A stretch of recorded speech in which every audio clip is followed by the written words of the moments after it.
Made hundreds of media appearances, including guest spots on The Phil Donahue Show, Tony Brown's Journal, and ABC News Day One. Motherboard Vice, and has been interviewed by Newsweek and dozens, if not hundreds, of other magazines, newspapers, and prominent online blogs and other news sources. So help me this evening to welcome our founder of the church, Mr. Bill Faloon, as he gives his presentation on using FDA-approved drugs off-label to reverse aging and cure cancer. Ladies and gentlemen, Bill Faloon.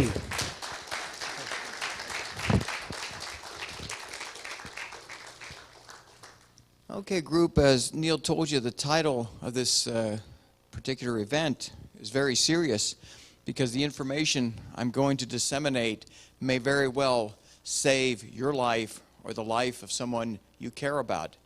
The fact of the matter is, there are some drugs that instead of having detrimental side effects, have incredibly beneficial side benefits. Benefits that exceed their labeled use. In other words, they may be used to dry up some stomach acid and be partially effective, but they have more potent effects when used properly to boost your immune function.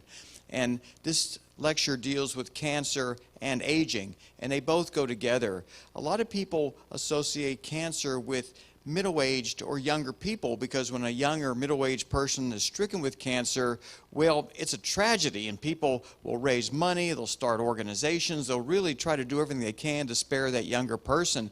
But the fact of the matter is, cancer in people young is relatively rare, and this chart, I wish it was a little bit bigger as far as the print, but it deals with breast cancer risk in women, and up until the age of 25, it's extremely rare. But if you look at that chart, if you can read that between the age of 25 and 30, there's basically a 4- or 5-fold increased risk of breast cancer. And every 5 years, the increase spirals upward. So cancer and aging go together for reasons I'm going to explain to you tonight. But if you want to defeat aging and or cancer, you have to defeat both. Because as you can see, if you live to be around the age of 80, your odds of contracting breast cancer are about 1 in 9. So if we can keep you young, wow, we may be able to prevent a whole lot of these malignancies that are killing a lot of people. 1,500 Americans die every single day in this country of cancer. And what frustrates me sometimes is when the media will focus on a violent event where several people are killed or maybe one person is killed, and I keep hoping someday they'll remind the public that 1,500 other people were killed by cancer. And many of those cancer deaths were needless because the medical profession is not incorporating therapies that are proven safe and effective in improving survival. The medical profession is failing to do that.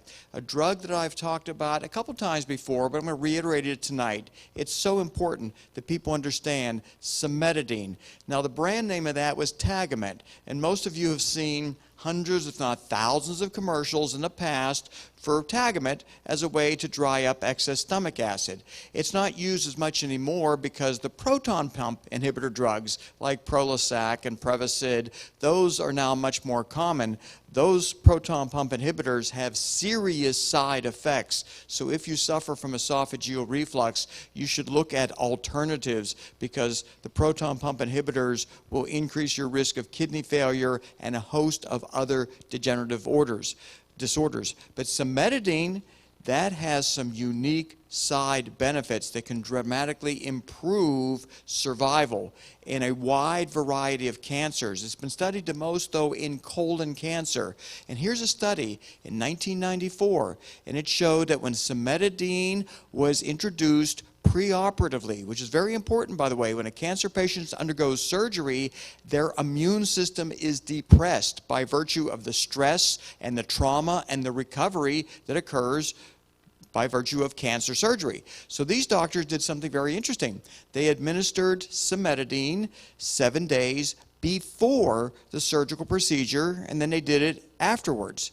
And there was a rather significant improvement in 3-year survival. You look at 93% of these people living after 3 years compared to a far lower number in people not given cimetidine. Now, this is a 1994 study, and here we are 22, 23 years later, and we're talking about it as if it's something new. It's not. It's not new at all. And another study done in 2002 showed that people given cimetidine, 84% of them alive after 10 years, compared to only about 49% who were not given cimetidine. So if you develop a malignancy and you're scheduled for surgery or any other procedure, you should consider getting on about 800 milligrams of cimetidine every night before the surgery and continuing it for about a year afterwards. There's a number of different studies using different protocols. We've tried to put as many of them together, but based on the current findings, you want to have cimetidine in your body before that surgery, before the immune system is suppressed,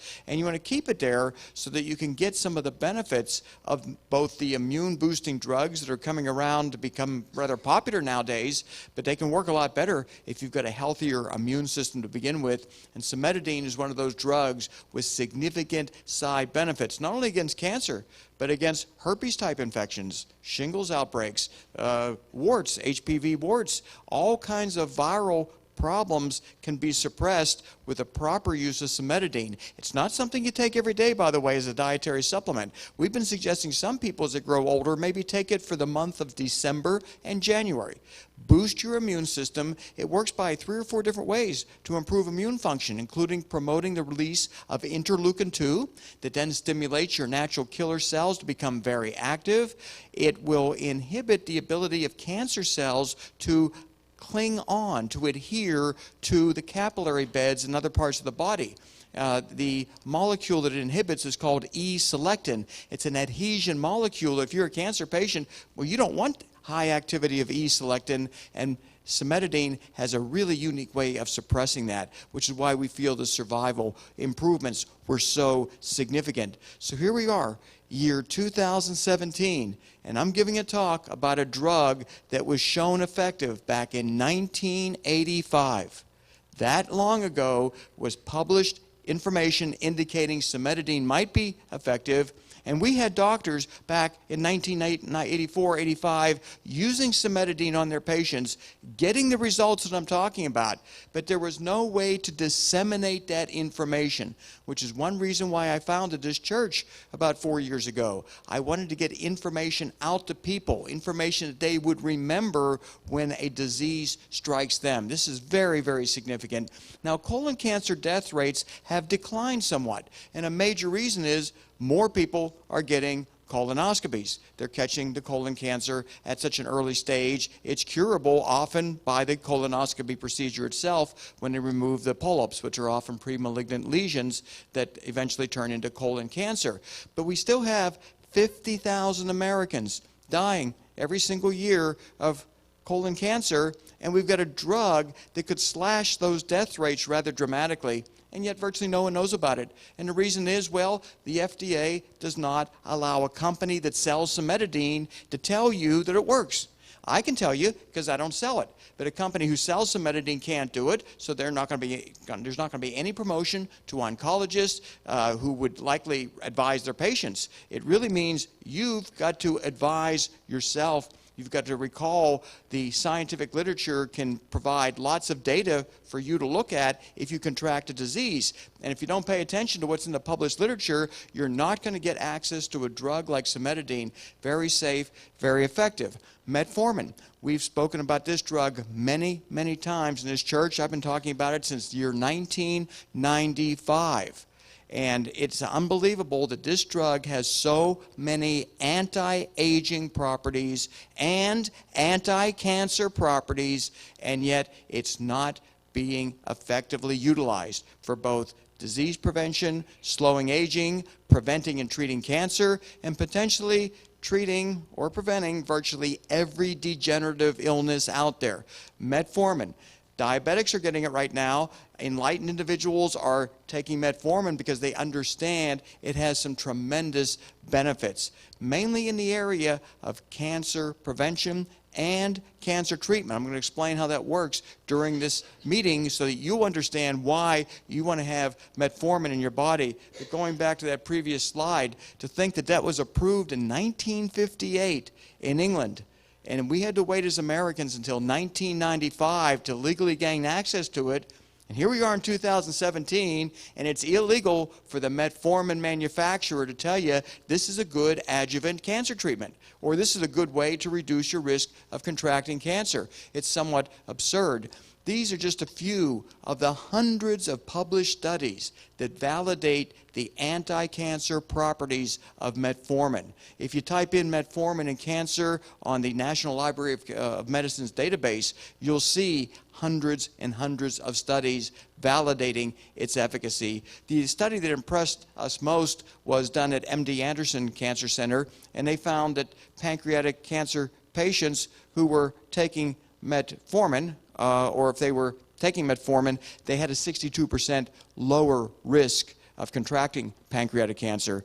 And we've used metformin in the adjuvant treatment of pancreatic cancer and gotten some rather remarkable survival results. So here we have a drug that could help the 45,000 Americans a year who are stricken with pancreatic cancer. About 41,000 die. It's one of those cancers that's virtually incurable. We have an effective medication that could help at least improve survival. The information's covered up. This is really regrettable because we've got all of this data. It's in the published scientific literature. It's available on everyone's iPhone, everyone's laptop. It's not like you have to go down to the University of Miami Medical Library anymore and spend a day looking for it. It's right at your fingertips, and yet it's being ignored. A 37-year delay in diabetics gaining access to metformin, and right now we're looking at probably more than a 50-year delay before the FDA ever approves it as an anti-cancer medication. Got to change that regulatory system. But it all goes hand in hand with what this church is all about, the common goal of humanity. We've got a duty to share information that can save human lives. This is our doctrine of the founding of this church, is disseminating peer-reviewed, published information and anecdotal findings. Anecdotal information can be helpful too, to lead us in a direction that will eventually result in mankind transforming into an environment of perpetual existence. Now, as it relates to pancreatic cancer treatment, if you're diagnosed with this disease, some people opt to do nothing. They opt to die because the treatments are not particularly effective. The surgical therapy is called a Whipple procedure. It was developed in the 1930s, and it's like being autopsied alive. They don't just take out your pancreas, they take out part of your stomach, esophagus, spleen, liver. It is a horrific procedure to have to go through, and the survival rates are very low. However, if you have interleukin-2 put in your body just 3 days before you undergo that horrific Whipple procedure, look at the survival benefits that occur with a drug that was approved back in the 1970s. And by itself, it's not a cancer cure. It doesn't work by itself to cure cancer. But if you administer the interleukin-2, and your doctor has to prescribe this, 3 days before the surgery, your odds of living 2 years, 3 years later are significantly enhanced. And what's really important is the complications. Whipple procedure patients often spend weeks in a hospital with all kind of tubes draining fluid from different parts of their body that have been removed. But you cut down those surgical complications dramatically simply by using an FDA-approved drug in a creative way. And that's what interleukin-2 is all about. Now, we've been disseminating this information for a couple years now, and we've yet heard of a single pancreatic cancer patient who calls us after everything fails. We ask them, well, did your oncologist prescribe interleukin-2 before the procedure? And we've never heard a single oncologist do this, despite it being published in a respected, peer-reviewed medical journal. So the topic of this conversation is using FDA-approved drugs for unapproved uses or off-label uses. It's legal to do. Doctors can legally prescribe these drugs. It is illegal, however, for the manufacturer of those drugs to disseminate that information. And this is why we need to abolish the Food and Drug Administration. They are standing in the way of people gaining access to life-saving medications, life-saving therapies to both prevent and treat degenerative illness. We can't get our hands on this. For the most part, we meaning the public, you all in this church can, because you're learning about it right now. And I like to reference anything I say, and I will be doing that with every single slide. And we do put these slides, by the way, up on the church website. So if I'm going too fast for anybody, you can find the journal reference, you can read the published study yourself, you can see just how effective these therapies can be in suppressing cancer. Now, we're getting lots and lots of good publicity about human age reversal. The Economist is a widely read magazine, very upscale, very dense reading for people who want to learn nitty-gritty details about making lots and lots of money. Well, they did a story recently about using young human plasma to reverse aging in older individuals. Now, this is something we've talked for years about at this church, the fact that young plasma can rejuvenate older people. There's a lot of data to validate that in the animal model, and it's so persuasive, people are going out right now and purchasing young human plasma and putting it into their body based on stories like this in The Economist and many, many stories we have written about it in publications that I'm involved in and many other media sources. Wall Street Journal, these are all recent news media reports, by the way. Wall Street Journal earlier this month talked about a drug that you've heard about at this church called rapamycin.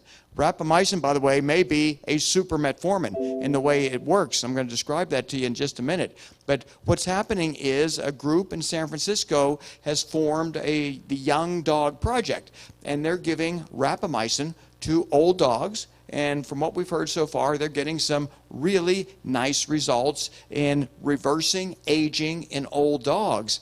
And it's really time for people to start considering using the proper dose of rapamycin. And we learned what may be the proper dose via interactions at this church. People talking to each other, exchanging information. We ran across a pioneering doctor up in Long Island, New York, who's using rapamycin to treat virtually every one of his aging patients, and he's getting some really nice results. But what I'm going to play for you real soon is a video. Let me see. I'm pushing the button, and it is not moving.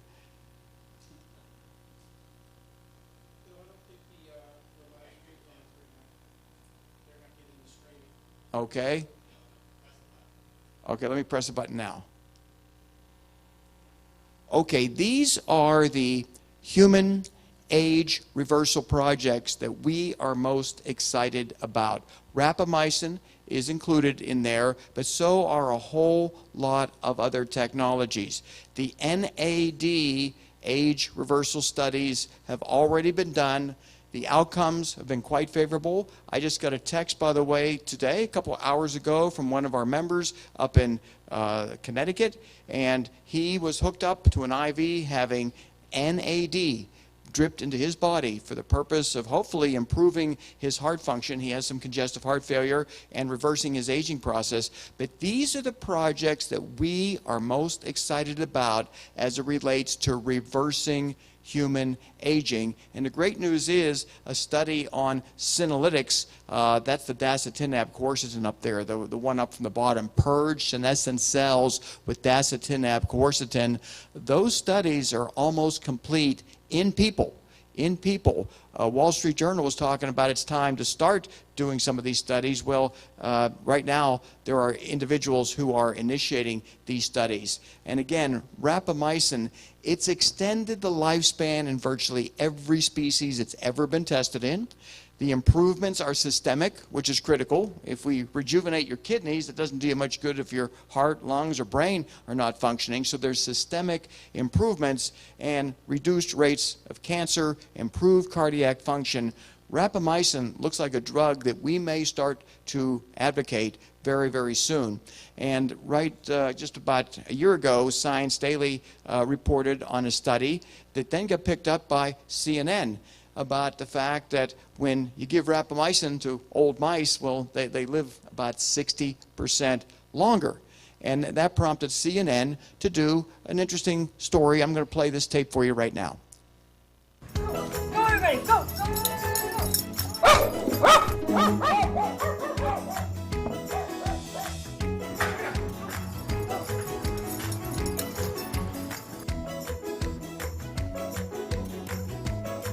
You sit? Good boy.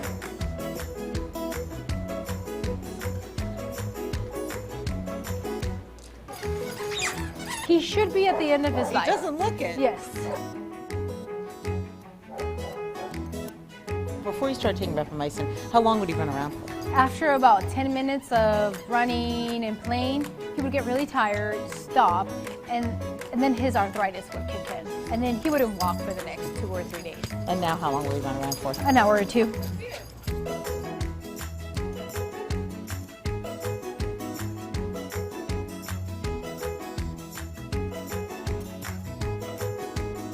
This drug is very likely to have the same effects on lifespan and health span in dogs and probably in people as we've seen in laboratory animals. Now, wouldn't you like to be one of those young dogs running around your backyard like you did when you were about 4 or 5 years of age? I sure do. So I may be starting on rapamycin relatively soon. As far as how it works, this is what fascinates me. It directly turns down a macrolide protein that exists in all of our cells called mTOR. mTOR stands for the mechanistic target of rapamycin. And by turning that down, a number of beneficial results occur, including turning on autophagy. Autophagy is a normal process that occurs in our youth in which we rid our cells of accumulated metabolic waste products. Aubrey de Grey refers to this as cellular junk, and we want to get rid of it. And as long as we have high levels of mTOR, which are going to occur if we continue to over-ingest calories, well, we're not going to clear out our aged cells. They're going to clog up. Our delicate cell machinery will clog up until we no longer function. But the rapamycin does a lot more than that. It improves bone marrow function. It helps metabolize fat stores. We're hoping it enables people to lose a lot of weight around their abdominal area. It's extended, again, lifespan in virtually every species it's been tested in, and it improves bone marrow function, something very, very important as people grow older. So we love these mechanisms. Now, most people here are doing something to suppress mTOR indirectly by boosting AMPK, adenosine monophosphate activated protein kinase. AMPK is an enzyme that is in our cells, but it's at very low levels because most of us overeat. We overconsume calories. That suppresses AMPK. Ways to boost AMPK, the drug metformin, green tea, curcumin, gynostemma pentaphyllum, resveratrol, these all help boost AMPK. But rapamycin directly inhibits the mTOR pathway, and that's why we're getting more excited about rapamycin right now than metformin, though the protocol that you're going to learn about, it involves both rapamycin and metformin being used simultaneously. I'm sorry for that small print, by the way. We will have this up on the church website so you can read these little details, because once you understand how important it is to both boost AMPK and suppress mTOR, you understand we're on the verge of a revolution as to how long people will live and how healthy they're going to live. And again, the mTOR, by it not being suppressed, results in excess fat accumulation. It results in insulin resistance, diabetes, chronic inflammation. AMPK activates some signals in a way that they suppress mTOR, but they don't do it directly. We like rapamycin because it's an indirect way, or a direct way, excuse me, of inactivating mTOR pathways. Now, you may wonder, here we have something that's excessive in most of our bodies, and it contributes to all of these degenerative illnesses: atherosclerosis, cancer, accelerated aging, insulin resistance, dementia. All of these problems are connected to excess levels of mTOR, the mechanistic target of rapamycin. And you may wonder, well, what do we have this in our body for? Look at what it does to us. I mean, it's accelerating aging. It contributes to age-related diseases. And by the way, when you go home tonight, if you don't want to watch something on TV, just type in mTOR and aging onto the National Library of Medicine website. That's pubmed.gov. You'll see hundreds of papers by independent scientists talking about here is a way that we can slow down age-related disease and maybe even reverse it.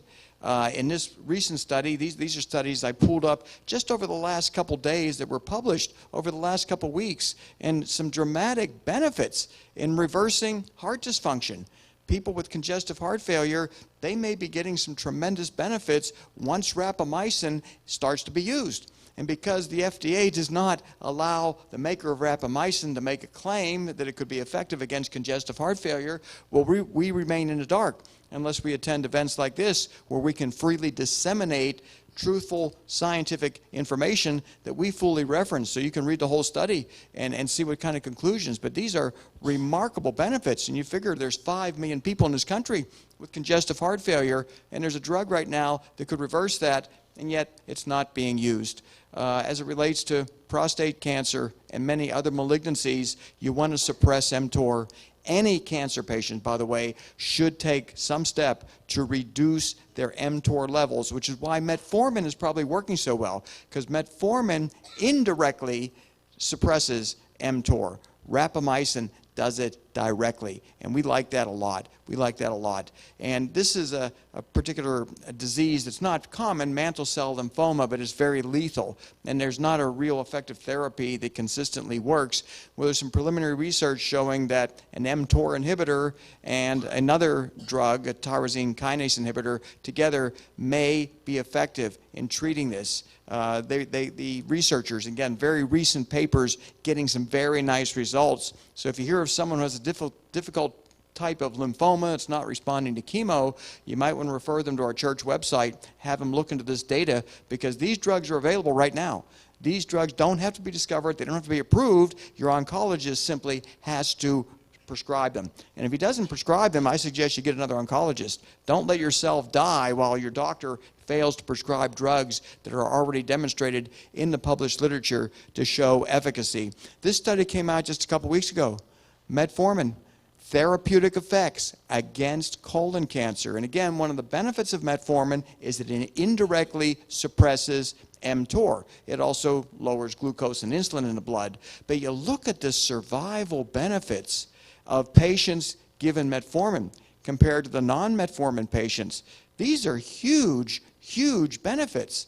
And anyone who contracts cancer who says, I don't want to take metformin because it's a diabetic drug, it's not approved for cancer, you're missing out on a heck of a lot, because this is hardcore published data, though there is a caveat. Some of these patients who were not on metformin may have been using the sulfonylurea drugs or insulin, and that would promote cancer growth. But nonetheless, this data was published, and we believe it further substantiates the benefit of suppressing mTOR using metformin and rapamycin. We'd like to suppress it as much as we can. Again, huge benefits, suppressing something that most people don't even know exists in their cells, but it is there. And when you suppress mTOR, you could potentially lose weight, and maybe that will be the way we break through as it relates to the apathy, as it relates to aging reversal. If people start to lose weight, they may accidentally just start taking mTOR inhibitors. If you wonder why we have all this in our body, the mTOR, well, we needed it to reproduce. mTOR promotes rapid proliferation of our cells. And when we were created, we needed rapid cellular proliferation. Without it, we never would have survived in our mother's womb. And this extended all the way through the embryonic, fetal period, all the way up into early adulthood. We needed lots and lots of mTOR. Well, guess what? We've grown up. We don't need excessive cellular proliferation anymore. And yet we consume calories as if we're a rapidly growing child. And the result is abdominal obesity, obesity in general. And this is all related in many respects to excess mTOR activity that can be suppressed with rapamycin. Study done, published December 24, 2014. They used an mTOR inhibitor, which rapamycin is, in elderly people, and they were able to improve immune function. Another benefit to rapamycin, your body becomes more sensitive to insulin, you lose weight, your cancer risk goes down, your immune function improves, your lifespan is extended. Lots and lots of benefits to suppressing mTOR, and yet virtually nobody is doing it. Though I know a lot of people in this church are taking metformin. Do people want to raise their hands to let me know how many are taking metformin? Well, that's probably about 8, 9 people. In any group anywhere else, there wouldn't be that many. There wouldn't be that many unless there were diabetics. But we don't want diabetes to set in because we believe metformin, based on peer-reviewed published literature, can prevent the onset of type 2 diabetes. Very, very important. Now, this is the protocol that was discovered in this church. Discovered meaning somebody let us know that Dr. Alan Green up in Long Island, New York, is prescribing rapamycin, metformin, and other drugs to reverse human aging. And he's getting rather spectacular results based on his own report. But we've spoken to others who are doing this, and they're seeing results with rapamycin. And he's come up with a very unique protocol that's very different than what people might think.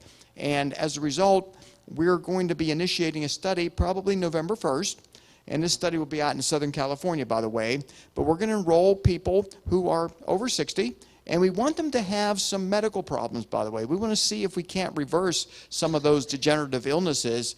But the protocol will be to use about 5 milligrams of rapamycin once a week, just once a week, to turn down the mTOR, boost autophagy, boost immune function, do all the wonderful things that happens when you suppress excess mTOR, but only have it happen for about 48 hours or less, because the half-life of the rapamycin is only about 30 to 40 hours. So you get it out of your body, but while it's in your body, we think it's going to do a lot of good, a lot of good. So this is the study that we may have data on by January. And that's really fast when it comes to pharmaceutical research. Drug companies can take years to get a study done, and then they may take another year or two to announce it. Well, we're going to announce the results of this as soon as we know the results. We're going to let people know so they may consider taking the rapamycin. But this study is pre-funded, and it is ready to go. Thank goodness. I like to talk about people who have missed what we call the longevity boat. Longevity boat is going to emerge when we are able to prevent or treat virtually every degenerative disease. Fred DeLuca founded Subway, worth a lot of money. He wound up dying from complications of leukemia. It's called graft versus host disease. It's when you need a stem cell transplant, and that other person's stem cell transplant goes into your bone marrow and then starts reacting against you.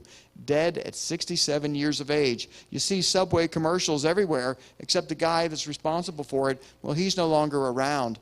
And just last week, a woman who was worth an outrageous amount of money in US dollars, $45 billion. We don't know if she did anything about the fact that she was aging to death. This is very frustrating that people with lots of money aren't putting it into research that could save their life and everyone they care about and the rest of humanity. So we are advocates of people who have high net worths to redirect their charitable contributions into areas of biomedical research that could save humanity, and not necessarily an art museum or a ballet company. Those are nice things for some people, but staying alive and avoiding the degenerative diseases of aging, well, that's of importance to absolutely everybody. Terry Stiles, very well-known individual in South Florida. He built a lot of the buildings that you drive past, net worth of about $4.8 billion. And he's no longer around. And you look at these ages that some of these people are dying of 70, that's very young. And I'd like to think that people could put more effort into taking care of their own health And they often, even when they develop an illness, they don't seek out aggressive medical care. They'll go with what their mainstream doctor suggests, and that is really regrettable. And I find out about a lot of these people, by the way, just through the obituaries in the Wall Street Journal. And sometimes people you think are larger than life. This individual set up a company up in Canada that nobody would have thought could ever make money or could work. It's not environmentally friendly, by the way, but nonetheless, he produced oil out of the tar sands up there. But at 67 years of age, he's dead of leukemia. And you think about all the work these people do to achieve these accomplishments, worth many, many billions of dollars, and they don't even think to say, maybe I should put a tiny fraction of that into research that could wind up saving my lives. The founder of Neutrogena, he is no longer alive. These are mainly people who died this year with lots and lots of money, and we're not aware of them putting any of that money into research that would extend their lifespan. Some of them were very generous with philanthropy, all kind of nice causes they supported, but they didn't target their donations. They didn't target their investments in a way that would enable them and everyone else to live longer. This is what I'm faced with right now with many people I'm meeting with. People seem to want to take their money to the grave with them. I don't know why. I really don't know why they want to do this. I may bring a casket up here at some point and say, do you want to just stick your money in this and take it home with you? Will that make it feel better? Because that's really what's been going on in the last couple of years. We're having meetings with people whose net worths exceed $1 billion, and they don't want to part with $25,000 to help fund a project. And yet people with a lot less money, they are writing checks for $50,000 and $100,000 because they see the benefit of it. This slide is the back of my Toyota. Ed Morse is the dealer I bought it from. If you watch any of the local news or football games, well, I'm giving him a promotion, but see, Ed's not around to enjoy it. His company continues to make outrageous amounts of money. Car dealers do. And he is no longer alive. And again, at a very young age, he's no longer alive. Net worth $1.6 billion. It's not just he had the $1.6 billion. He's making money every hour, basically, with car sales. And commercials run constantly as if he's still alive. The Ed Morse dealer is very heavily promoted in South Florida, but Ed's not around. His company's making a lot of money, and I just wish these people would look more towards funding these types of projects.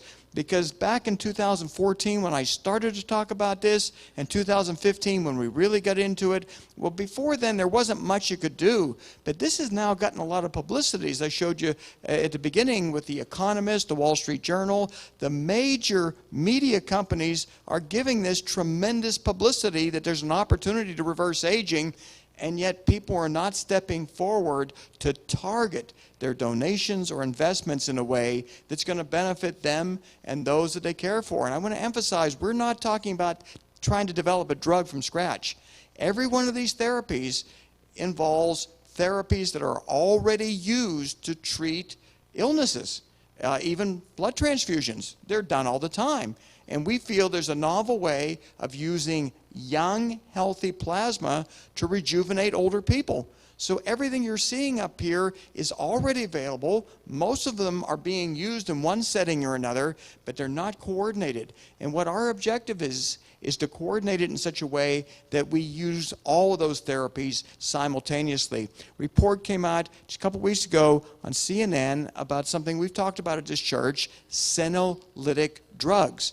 These are drugs that remove very selectively the senescent cells from our body. And if you understand what happens when we grow older, we have cells that start to lose functionality. Ideally, they would go through normal apoptosis. Apoptosis, they would simply die. Instead, they linger in your body. They emit inflammatory cytokines, and they interfere with cell-to-cell communication. The result is we suffer from degenerative aging. And a group of people at the Mayo Clinic has been doing research on animals, making the animals grow younger. by giving them senolytic compounds that remove the senescent cells.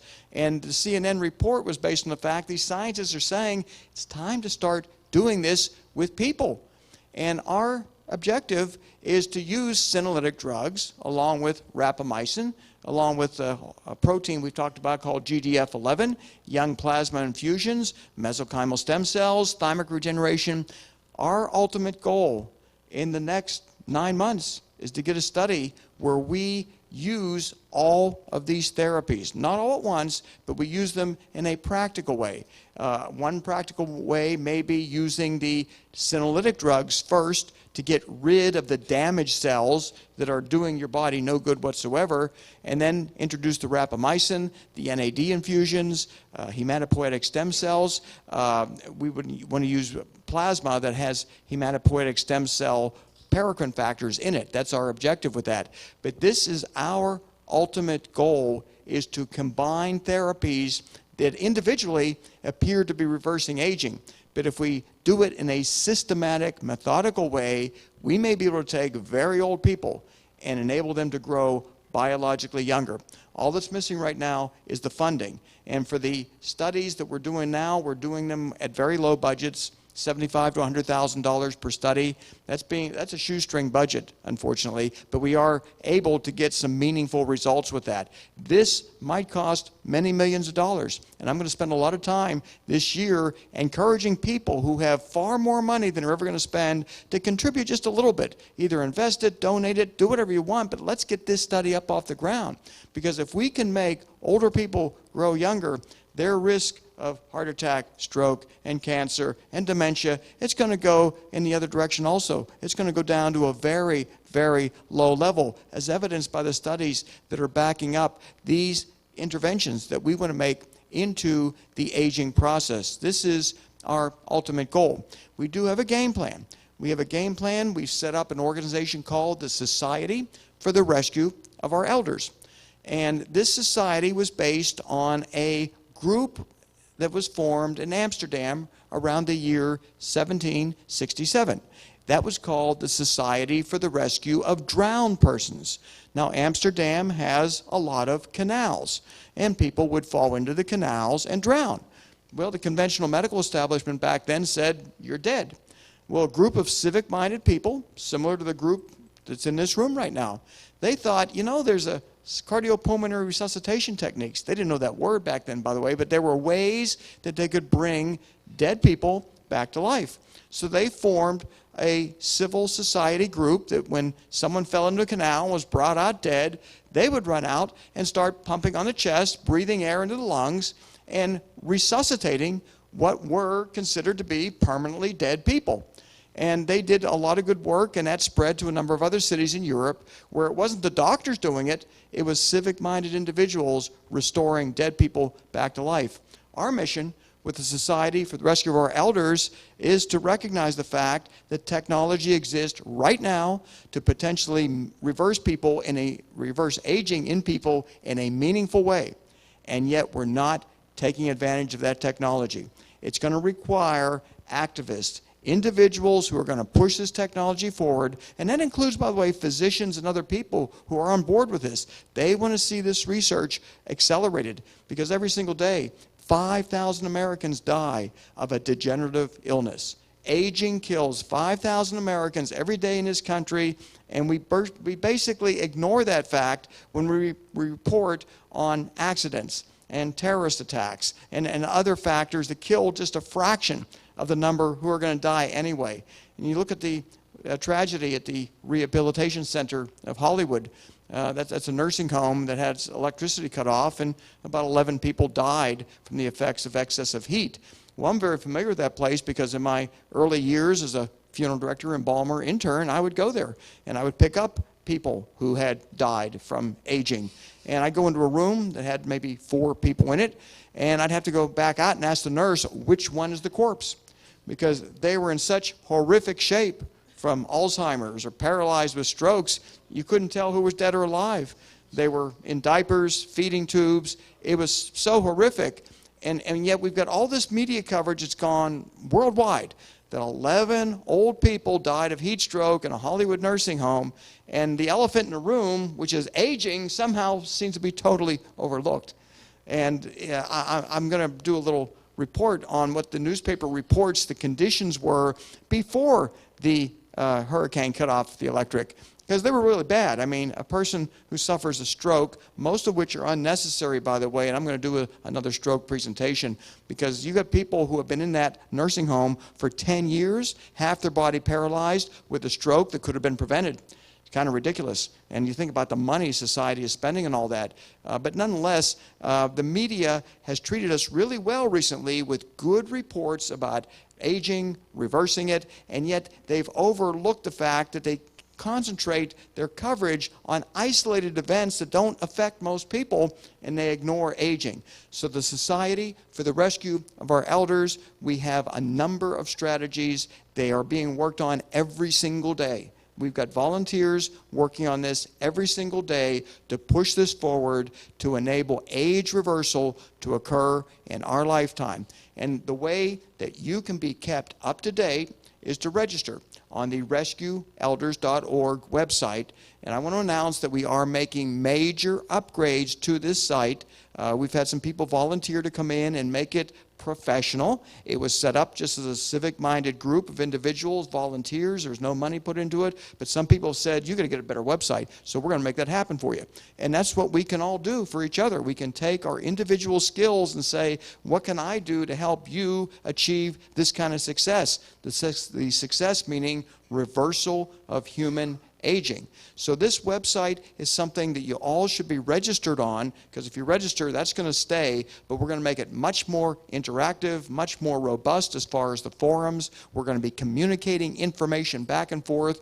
We're going to figure out a way to defeat aging and death as fast as it can possibly be done, and we're doing it by taking away the financial incentives. The financial incentives, unfortunately, are causing people to spend years filing for patents, negotiating business deals, and more delays in getting FDA approval. None of us in this room can really wait that long. Even some of the younger people can't wait that long for the FDA to approve of what we need to do.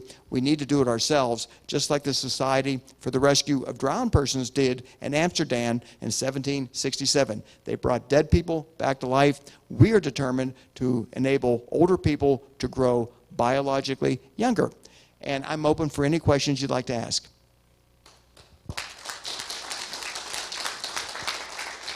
Good job. Test that mic. Okay, is that mic on? Okay, it's not on right now. Let's go with this one. This one is on. So this is a good time to ask questions. If you have a question for Bill, we're going to ask you to ask your question over this microphone, because we are live streaming. We have, I think, 20 people or so that are streamed in. We'd like to have them hear the questions. Steve. Yeah, thank you, Neil. Hey, Bill, are there groups that can volunteer to use like the young blood transfusions and along with other things that are being done today to be tested and see if the telomeres are lengthening over periods of time? Is that being done now? There are several groups that are basically, to fund their research, they're charging participants, which is okay, except it's very expensive. There's a group setting up in a couple different cities in Florida. It's going to be a 6-week treatment that may cost $50,000. Sounds like a lot of money, but to put it together, to recruit healthy young donors, they have to do it in a way that's rather inefficient. This is research. Research is not efficient. The ultimate objective, by the way, is to identify the proteins in young plasma that have rejuvenating properties and then synthesize those proteins, like they have with GDF11. GDF11 is one protein in young plasma that seems to be reversing aging, and the cost of that for 1 year is about $125. That's all it costs for one synthesized protein. Once we start reversing aging by using healthy young plasma, I do want to distinguish that. There's information that I'm going to tell you right now that you may not know. If you're in a hospital and you need a blood transfusion, you're probably going to say, okay. But what you should be asking is, well, where's that blood coming from? because it's not all the same. We're going to be looking for young people who practice certain religions that kind of advocate for abstinence, sexual abstinence. And we're not worried about HIV, by the way. We're worried about cytomegalovirus, human papillomavirus, the Epstein-Barr virus, and all their different strains.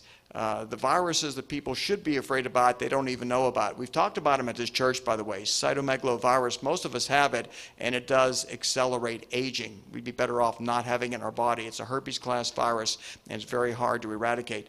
But we're going to test these very young, 18-year-old people for all these different viruses, make sure that their lifestyle is safe, and we're going to be using this healthy young plasma, hoping to get the most dynamic result we can with age reversal.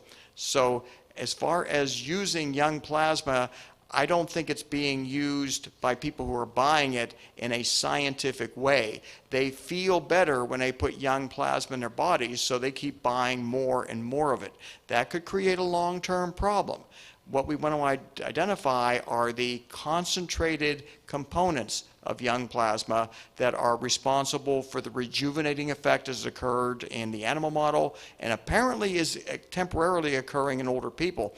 My concern is they're overdoing it. But yes, there are a number of research centers that are setting up. The most inexpensive one will give you a large infusion of plasma for $8,000. That's a company called Ambrosia. If you go to clinicaltrials.gov, you can read their whole clinical protocol. That's a one-time infusion, though there's some people who have gone through 8 or 9 of them because they feel so much better with that young plasma going into their body. But I do advise anyone who's considering it, whether you have a lot of money or not, don't overdo young plasma yet. We don't know what the dangerous area might be. There's a question here, Bill, from Jeff. Is it possible to get Tagamet or rapamycin for humans? I mean, like maybe get a doctor to prescribe it, or? Oh yeah, I'm sorry I didn't say that. The cimetidine. I had something in my pocket. This is Walgreens over-the-counter cimetidine. I'll sit it right here. It costs maybe $5. You do not need a prescription anymore for cimetidine. When it was a prescription drug, Tagamet, you needed a doctor's prescription. So this you can buy tonight on your way home. And again, it's not like a vitamin where you take it every day, but let's say starting December 1st through February 1st, might be a good idea to put about 800 milligrams a day in your body every night. It has a nice immune restorative effect. Again, it enhances IL-2 secretion, improves NK activity. It also interferes with excess T suppressor cell activity. You may know your immune system have T helper cells that will then prompt an immune attack, but you need to turn that immune attack off, and that's where your T suppressor cells come in. Cimetidine will suppress excess T suppressor activity. If you have an autoimmune disease, that might be a concern, but for most of us, we're suffering immune senescence. So the cimetidine, you can buy that anywhere. It's cheap, readily available. Then metformin, rapamycin, that requires a doctor's prescription. But what a lot of people are doing nowadays, and this wasn't possible 10, 20 years ago, they go onto Google and they will find a source of rapamycin or metformin, and it's often very inexpensive, and they start self-experimenting. I can't tell you to do it. We are funding a study to see how safe it might be, but some people are doing it anyway, and we've got Dr. Green's protocol up there. You can get that on the church website. He open sources it all, by the way. He doesn't keep his protocol secret. He tells you what he's doing, so if you can convince your local doctor to do it, just copy what he's getting his great results with. A question from Jerry. Hi. A lot of people feel that the medical community and the drug community kind of are working together to make people sick. And so my question is this: it looks to me like they've designed some way of knocking out our pancreas, making it not work right, which in turn causes the diabetes, which in turn causes the heart problems, and a lot of cascading effects from this knocking out of the pancreas and not having it function properly. Has anybody put a finger on how that's being done and if it's being done? Pancreatic insufficiency is caused partially by chronic excess glucose levels. And that's a problem that most of us have because we overconsume calories. It forces the islet cells in the pancreas to overproduce insulin, and the glucose itself is toxic. That's why we're having this epidemic of type 2 diabetes. We're probably all consuming more calories than we should, and we realize just by me saying it doesn't stop people from doing it, which is why I'm hoping metformin and rapamycin together will offset most of the adverse impact of excess calorie ingestion. I'm not aware of any conspiracy designed to destroy the islets of Langerhans, which are what promotes or provides the insulin in our body, but unfortunately our unhealthy lifestyles contribute to it along with normal aging. We're living longer and we're eating more sugars and starches and foods that we know are bad for us, but we're just tempted to do it. But I don't know of any conspiracy. You talk to some of these old people and they love sweets. They eat sweets, you know, and they're like 90 years old. Well, look, supercentenarians can do anything they want. These are people who live to be about around 110 and older in relatively good health. They can smoke cigarettes. They can do anything they want, and they remain healthy until a very old age. So yes, there are old people who can eat sweets, and they're okay. But for most of us, we should not eat sugar. We should avoid starch wherever we can. We should look at food as an enemy and not a friend. Healthy food can benefit us, but for the most part, we're eating unhealthy foods that is diabetogenic, meaning we are self-inflicting the decline in insulin. And bear in mind, most type 2 diabetes is insulin resistance. Most type 2 diabetics suffer hyperinsulinemia. They produce way more insulin than they need that artificially lowers their glucose. So in the process of doing that, they're developing diabetic complications. And then when they're diagnosed with diabetes, they wonder, why did all these complications hit me so fast? It's because you were diabetic 20 years before, you didn't know it. So when you have a blood test, consider getting your insulin levels checked, because if they're real high, that means you are a diabetic. It's just your glucose hasn't reflected it yet. I have a question back here, Bill. The rapamycin, you said, is really not at a point now where you've done enough studies, or there's been enough studies done to say for sure that it would be something that would be good for us to take. And if we were to take that prescription or that drug, what milligram would we use? Well, let me just correct a little bit. I don't want to say, like I do with metformin, I believe most people in this group should be on metformin because there's a lot of human data to substantiate that. The rapamycin also has a lot of data to support it. It's used, by the way, in organ transplant patients. They take it every day to suppress their immune function.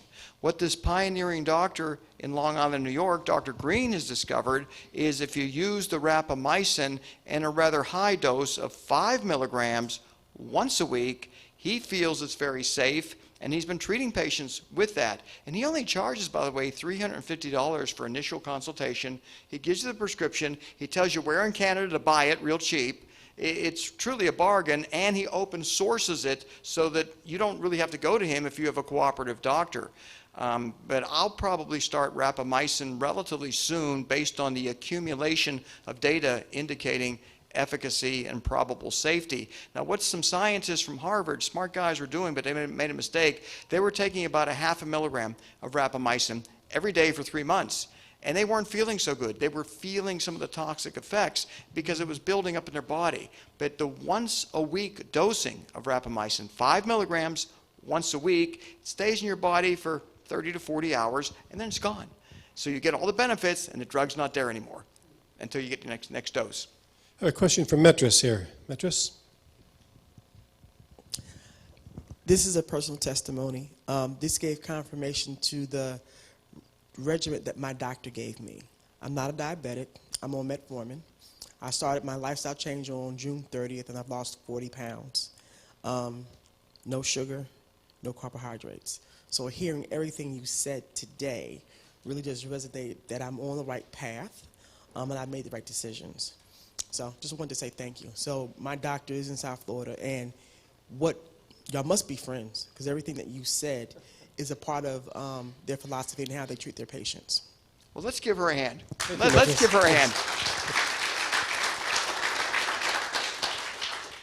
There's so much fraud out there when it comes to weight loss pills that I try not to emphasize that too much. But yeah, a side effect of all this is you may lose some weight that you've never been able to take off before.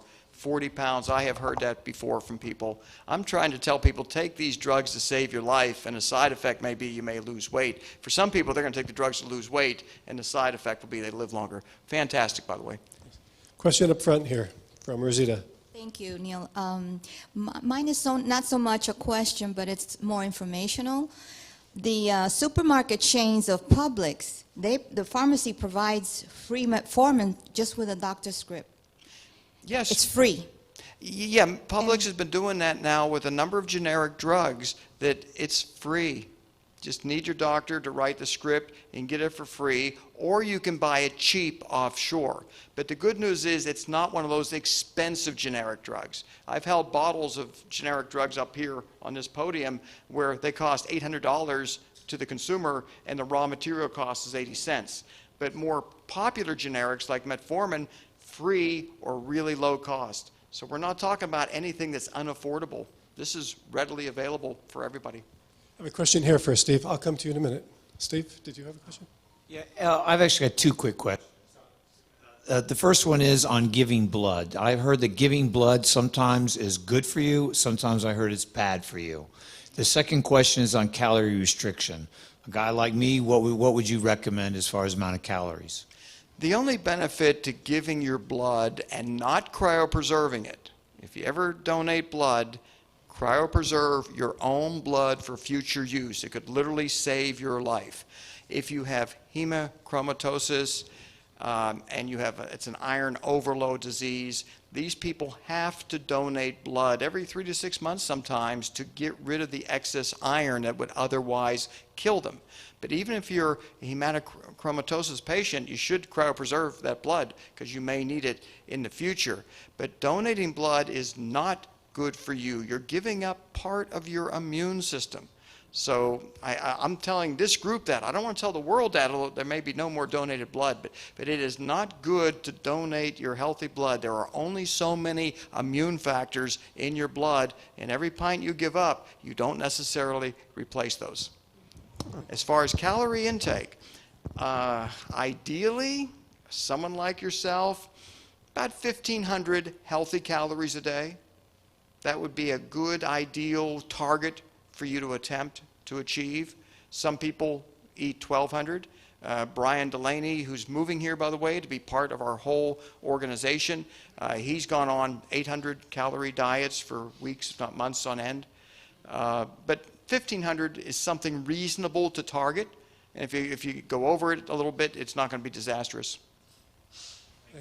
Great question, Scott. Here's a question back here for Valerie. I've had a lot of digestive problems, especially recently, and I was giving omeprazole, and then I heard bad things about it, and AlloCure did an advertisement saying, don't take, and that's what my doctor gave me, was the omeprazole. And I'm wondering, does it have a bad effect, and is it? Yeah, that's a proton pump inhibitor. Brand name is Prolisac. Temporary use of it for the next, let's say, 3 weeks may be okay because you might have some esophagitis and you want to get that resolved. But long-term use of PPIs, proton pump inhibitors, are creating dementia, kidney failure, a host of degenerative illnesses, because proton pumps, you see, exist in other parts of your body. They're not just in your stomach. So you shut down their activity, you're shutting down a lot of healthy cellular function. That's what I heard. So what we've been suggesting to people with severe GERD, gastroesophageal reflux, you need some temporary relief. That's okay. But don't live on these drugs and try to get off of them. And if you restrict your calorie intake, by the way, a lot of digestive issues will go away. If you could get down to around 1,500 calories a day or less, you may not have any digestive problems. The major reason people have problems, by the way, is they're consuming way too many calories. When, I'm just a quickie. When I heard that dark chocolate was good for you, I said, yes, I want to get the dark chocolate. What's your take on that? It's great if you can get sugar-free dark chocolate, or maybe the 90% cocoa that they are selling in Publix and other stores, which has a little bit of sugar, not too much. But the chocolate's fantastic, the sugar isn't. So yes, cocoa, the chocolate's got polyphenols, great for your vascular system. Question back here. Yes. Do you know if there is a veterinary source for rapamycin? Well, it's really the same drug, and there probably is, and there's a lot of people who are ordering veterinary source drugs from other countries and taking them. I've never heard of an adverse reaction. And they are giving the rapamycin to dogs, as you saw. But the offshore pharmacies nowadays are selling human rapamycin relatively cheap. So I would, if you want to consider starting it and you want to do it on your own, look at Dr. Green's protocol and then find a place that'll sell it to you without a prescription offshore and take your own risk. Question up front from Len. Hi. What dosage of metformin would you suggest, number one? There's a wide range of metformin doses. The biggest limitation is gastrointestinal tolerability. There's some people who want to take metformin so bad, and yet even a 250 milligram tablet induces immediate diarrhea or severe stomach upset. And yet I could take 2,000 milligrams of metformin and not even feel it. It's extremely individualistic. Probably 20 to 30% of people have a serious side effect issue with metformin. It's not dangerous, it's just they can't tolerate it. And that's regrettable. And it's why I'm hoping the rapamycin, by directly suppressing mTOR, might do all that metformin does in a way that will not create those gastrointestinal side effects. Optimal dose, though, depends on your weight. There are people taking only 500 milligrams a day of metformin. I've tried to suggest they bump it up to 1,000. People who are cancer survivors or have cancer, I'm suggesting maybe 2,800 milligrams of metformin, if not more. If we can combine any other mTOR inhibitor. That's a very important word. We all know the word antioxidant, but the new buzzword that's going to come out will be inhibiting mechanistic target of rapamycin. You want to inhibit mTOR. It's not good for us at the levels that it's at. And you don't want to turn it off, but you want to turn it down. And the problem is we're over-consuming too many sugar, starch calories, and proteins high in leucine. If you eat a lot of leucine, which is a branched chain amino acid, you'll turn your mTOR up. Now, if you're a bodybuilder, you're doing that. You're taking high doses of whey protein and other protein concentrates. You're revving up your mTOR, and you see the effects with the muscles that are built. And that's healthy, good, strong muscles, but it's also increasing cancer risk and accelerating aging. So what some people have suggested, by the way, and this is really an important detail, let's say you get on rapamycin and metformin, and you're taking nutrients like curcumin and green tea and resveratrol, and you're watching what you eat. Well, there may be a point, maybe every 3 or 4 months, where you take a break. You get off the rapamycin and metformin and let your mTOR come back up to maintain muscle mass. You don't want to develop sarcopenia, that's the loss of muscle mass with aging, because you're overly suppressing mTOR. But at the same time, if you let chronic mTOR elevate and not ever suppress it, you're going to accelerate aging. I did. I've forgotten part of it. It had to do with GERD. You had said the PPIs were deleterious. Come back. Well, esophageal cancer is increasing to the point where almost 20,000 Americans a year are dying from it. Now, colon cancer is killing 50,000, and everyone recommends colonoscopies every 5 or 10 years for everybody. Get colonoscopies so you can cut colon cancer death rates. So you got 50,000 people dying of colon cancer, you got almost 20,000 dying of esophageal cancer. So if you undergo a colonoscopy, you might as well, especially if they're going to knock you out, say, do an endoscopy also. That can pick up esophageal reflux issues like Barrett's esophagus, which is a precursor to esophageal cancer, or other issues in the stomach. So if you're going to go in for these procedures where you've got to not eat and take laxatives before the day before, you might as well get an upper and lower, because the differences are not that great. If they could pick up an early stage esophageal cancer lesion, that could be a lifesaver. Yeah, I did what you suggested, and they found both esophagitis and gastritis, which they attributed to acid reflux.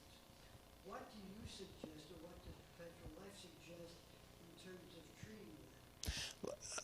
Acid reflux affects about 40% of Americans. Symptomatically, it's about 18%, but about 40% of us have a sphincter muscle that connects our esophagus and stomach that does not close properly. Now, excess stomach acid does not cause esophageal reflux, does not cause heartburn. It's the failure of that sphincter muscle to close.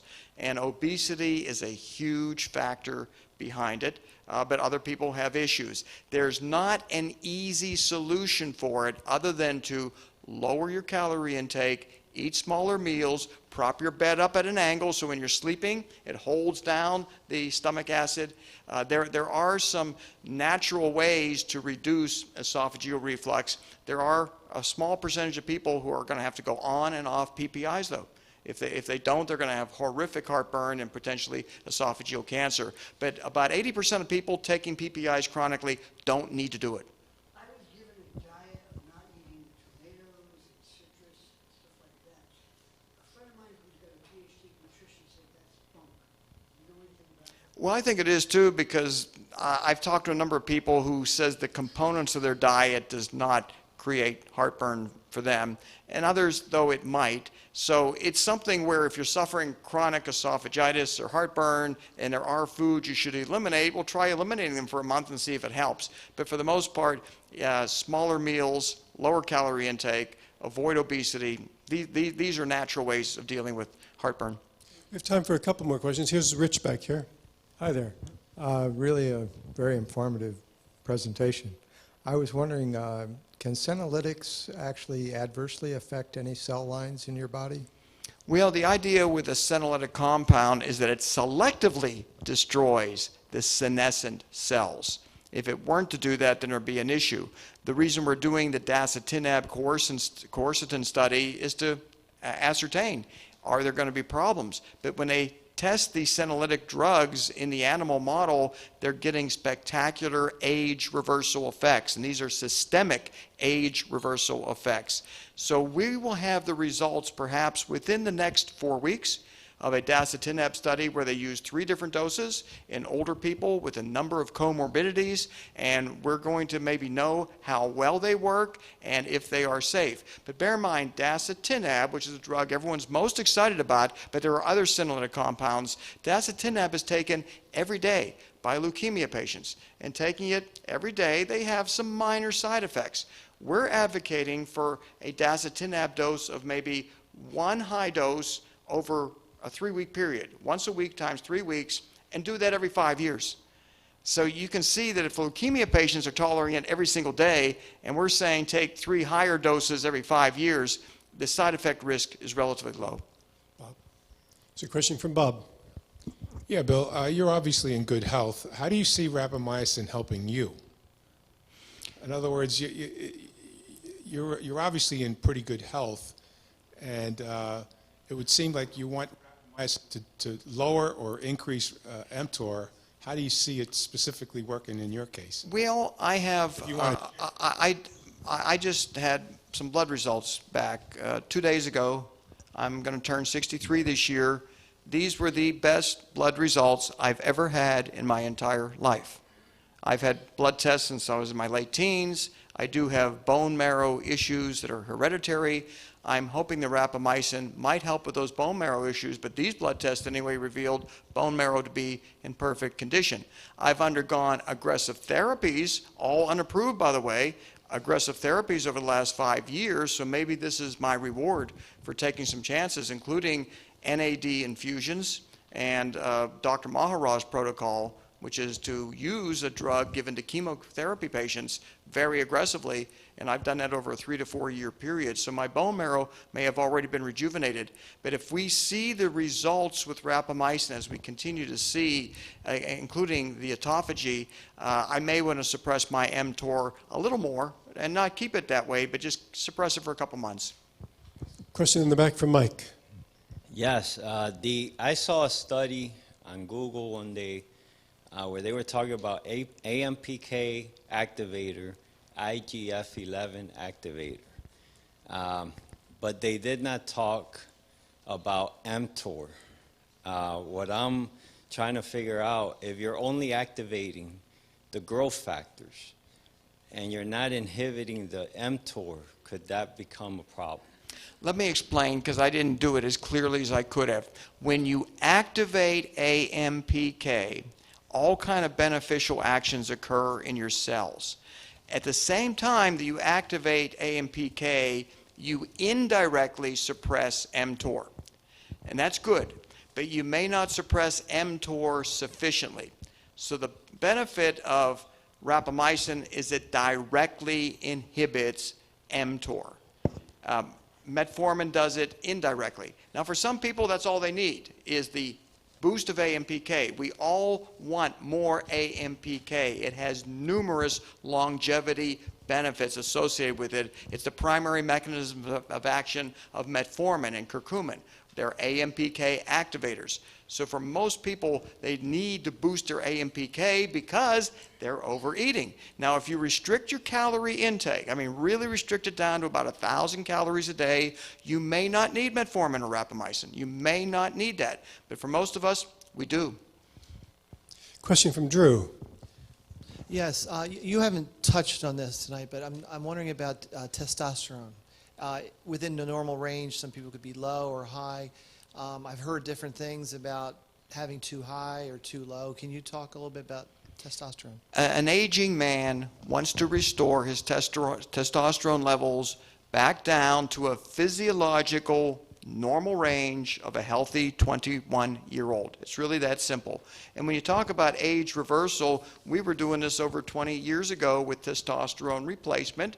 We would make older men who were grumpy, their sex drive was down, they had medical conditions, cardiac conditions, and they would get on topical testosterone cream, and they would have somewhat of an age reversal effect. But that's really old technology. The studies validate that moderate testosterone elevations, meaning restoring physiological levels, dramatically reduce your risk of cardiovascular disease. And it does not cause prostate cancer. So every man over the age of 35 or 40 should consider a blood test. If testosterone levels are low, bump them up to where they were when you were young. Of course, a high level that goes super physiological, well, that's dangerous. You should never do that. You just want to get them back down to where you were when you were 21. So no problems with testosterone. It's been thoroughly investigated by myself and other researchers. I've been using it since I've been 44, and I was an incredible beneficiary. I was reading a book on it and also had my blood test results and all the symptoms of testosterone deficiency I was suffering. And here I am reading in a book, looking at my blood test results. I get a prescription in 3 weeks, I'm back to normal. So I'm a personal beneficiary of testosterone replacement. You want to get a compounded. You want to get a compounded testosterone drug because the name brand might cost you $200 to $400 a month.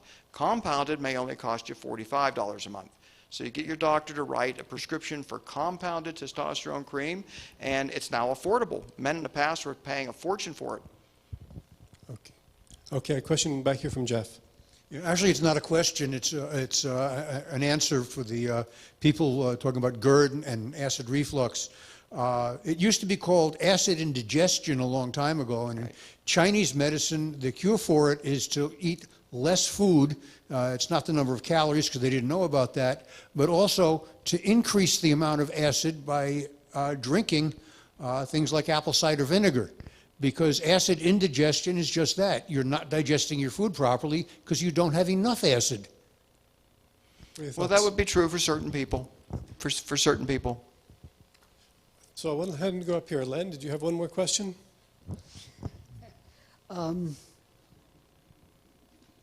Okay. So I think what we'll do is conclude, Bill. Well, the technologies that we talked about, the age reversal technologies, because we're all suffering from that short-term memory loss. I mean, when I was 31 years of age, it hit me. I couldn't remember something I had done 5 seconds ago. So it's there. But the neat aspect of those age reversal technologies is almost all of them consistently show improved cognitive function. You have young plasma put into your body, neurological functionality improves, and their cognitive improvements by very precise tests are showing incredible benefits, including using GDF11, which is a component of young plasma proteins, rapamycin to clear out that cellular debris that's in your brain cells, dasatinib perhaps to get rid of the senile senescent cells that are impeding cell-to-cell communication. So I think everything that we want to study is going to improve cognitive function at a minimum. It seems to work better in the brain so far than in any other organ tested. So there is real hope for people who are not as sharp as they used to be, including myself, to restore where I used to be when I was 21 and 28, as opposed to 63. Here, let me bring the microphone over here. There are people online that would like to hear your question, Jerry. Yeah, the drug right there that you have, what is the benefit of that one? Cimetidine, it's used to suppress excess stomach acid, but it doesn't do it well enough to treat severe esophagitis or severe GERD. The benefit of cimetidine in a cancer patient is that cancer patients given cimetidine before surgery, their survival is significantly improved. It's improved by about 60%. Well, it has 3 different effects on improving immune function, and it inhibits an adhesion molecule called E-selectin. E-selectin is in our endothelial linings, and it sticks to metastatic cancer cells. So if you suppress E-selectin with cimetidine, any metastatic cells that break off from the primary tumor are less likely to embed in your capillaries where they form metastatic lesions. As you know, primary cancer seldom kills. It's the metastasis that kills. Cimetidine inhibits metastasis and boosts immune function by at least 3 different mechanisms. And the results speak for themselves. In fact, if you type in cimetidine and cancer on PubMed.gov, there are over 800 published studies that talk about it. Some of them are controlled clinical studies with people. Others just talk about the fact that it improves the immune system's ability to kill cancer cells. And it doesn't cost hardly anything, and it's virtually side effect free. And here, this is something you can do on your own, even if your oncologist says no. Tell him you're doing it, by the way. Don't ever do anything without telling him. But if he says no, and he doesn't give you a good reason, you might very well just want to do it on your own. 800 milligrams. 800 milligrams a night. That's 4 of these capsules or tablets. If you get a prescription, just 1 800 milligram, but it's non-prescription form, you need to buy 4 of them. But I mean, inexpensive, efficacious, validated, and you can read the literature yourself. And I really love today's world where anything I tell you, you can just check on it even while you're here on your cell phones and say, wow, look at all those studies. So it's not just someone saying something. You now have the ability with your own computers to validate every single statement I'm making, and our church will have my PowerPoint up there so you can look at the studies that I'm citing, and you can read these studies and say, wow, it's amazing that these drugs work so well, and nobody's talking about it. Because again, if I sold this, I'd be breaking the law. If I sold testosterone, I'd be breaking the law by telling him how good it is for you. But if I don't sell it, I'm allowed to tell you. Bill, we have one last question back here. One last question from Frank. Yes, of all these different products or procedures, which one would you say would be effective at helping someone with Alzheimer's or dementia? If I had a family member, someone with early stage Alzheimer's, I probably want to get them on very quickly a pint of healthy young plasma. That's what Johnson & Johnson's focusing in on right now in a study that they're doing in Northern California. They're hoping to show that young plasma can treat early stage Alzheimer's. And the preliminary findings, and this is kind of hearsay at the moment, they're seeing some nice results. So first thing for Alzheimer's would be get your hands on young, healthy plasma, and that's something you can do. You can do that right now. And then the other therapies add on after that. Okay, group, well, I'll be downstairs having dinner with you. Mr. Bill Faloon. Good job. Just like to remind you that we're going to be here on October the 26th. We'll have another presentation. I know many of you have more questions for Bill, and you can ask him downstairs. He'll be downstairs, be able to ask him directly. Also, once again, his PowerPoint from tonight will be available on our website, probably by tomorrow or certainly by this weekend. And also, the live stream was recorded, and you can watch the live stream again at about 10:30 tonight. In another hour or so, it'll be on our YouTube channel. You'll be able to watch the live stream if you'd like to right away tonight. If you go home and say, gosh, I'd like to see that again, you can watch it right there. On our YouTube channel, a link to the YouTube channel can be found on our website at perpetual.life or churchofperpetuallife.org. Okay, so the question I have for you, how many are here for the very first time tonight? It's your first time here. Wow, holy cow. Well, I'm glad you're here. A whole new crowd. You know, and I hope you'll be able to come back and enjoy some more of our presentations, our services, as we have them once a month. Usually it's the fourth Thursday, and sometimes it's a different time, but give us your email if you've not already done that. Downstairs you can sign up and we'll keep you posted on the events that are coming up. Here at the Church of Perpetual Life, we follow the Prophet Fedorov, and we have faith in the amazing abilities of humanity to find a way to stop the aging process, to reverse the aging process within our lifetime. And that's where our faith comes in here at the Church of Perpetual Life. So again, thank you for coming, and we look forward to seeing you next month here again. See you again. Now our chef Oshun, has prepared a 5-star meal downstairs. You have your choice of vegan options. There's fish or poultry, and I hope that you'll be able to stay with us and enjoy a full meal that we have had prepared for you downstairs. What's the date Next month, the fourth Thursday, October the 26th. Doors will open at 6, and the presentation will begin around 7:15. Yes.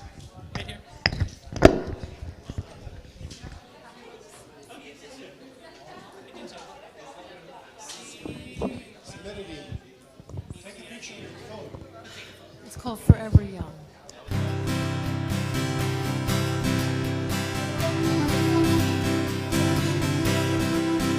May the good Lord be with you down every road you roam.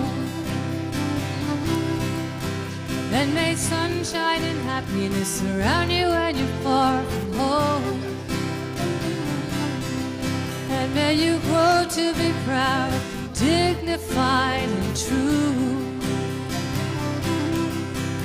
and do unto others as you'd have done to you. Be courageous and be brave, and in my heart you'll always stay. Forever young, forever young, forever young, forever young. May good fortune be with you, may your guiding light be strong. Build a stairway to heaven with a prince or a vagabond. And may you never love in vain, and in my heart you will remain. Forever young, forever young, forever young, forever young,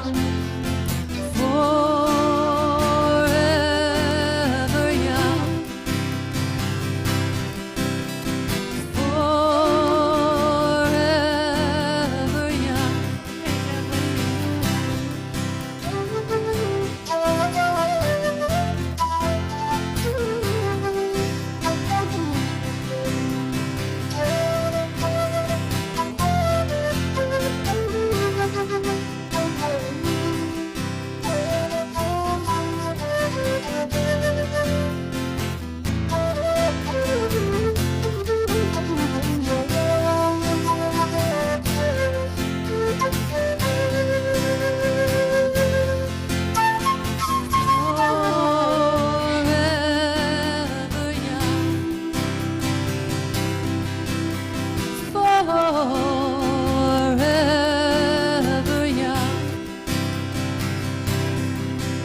when you finally fly away, I'll be hoping that I served you well.